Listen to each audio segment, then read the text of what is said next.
4 titles in 4 years in the Big East tournament and 7 Big East championships in 8 years in this event. As the Georgetown Hoyas beat the Xavier Musketeers 2-0, we are joined by Dave Nolan, the head coach of the Hoyas. And Dave, you said to me earlier this week that the thing that your players never stop thinking about that are still around is the one time they didn't win this tournament. Yeah, still pissed off about it. Yeah, but now you win it again. How would you break down the way that this group put it all together today? This was a hard game. This was probably the hardest in terms of just the difficulty of trying to win the game. Xavier, very physical team, very athletic, very tough-minded. They make it really hard for you. And when we played them there earlier this year, they were probably better and probably should have won the game.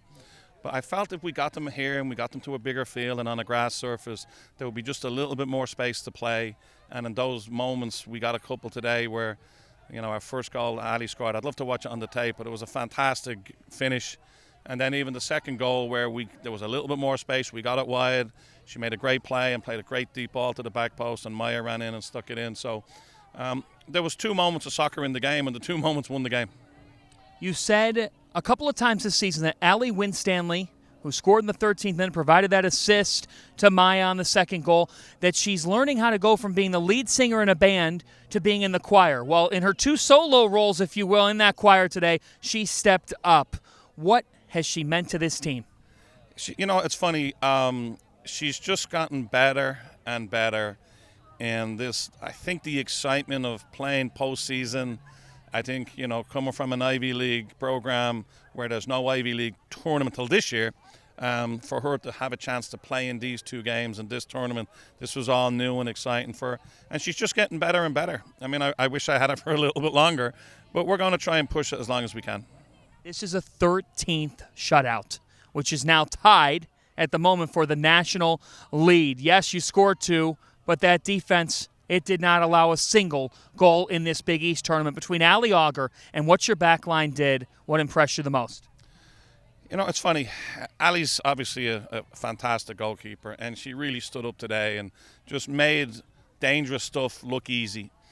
Julia does what Julia does, and sometimes you take it for granted because she just gives you a 9 out of 10. But I was happy to see Brianne Riley named as the defensive player of the tournament because she just doesn't maybe get seen as much as Julia does or get mentioned as much as Ali does. But for us, she's been colossus on and off the field. She's a leader on the field. She's an exceptional defender. She holds teammates to standards, and she's only new to the team as well. So I was happy to see her get her just rewards today. Holding teammates to standards. You, Georgetown Women's Soccer, are the gold standard of the Big East Conference. How does that become reality? Just hard work and good kids. You know, it's funny, before this game, I pulled out a little 3-minute blurb of our 6 championships, and I showed it to the kids, and I said, listen, this is who we are, and this is what we do. And you guys have a chance now to make your own history and do something special by winning 4 in a row. And it says, Anthony, we win 5 in a row next.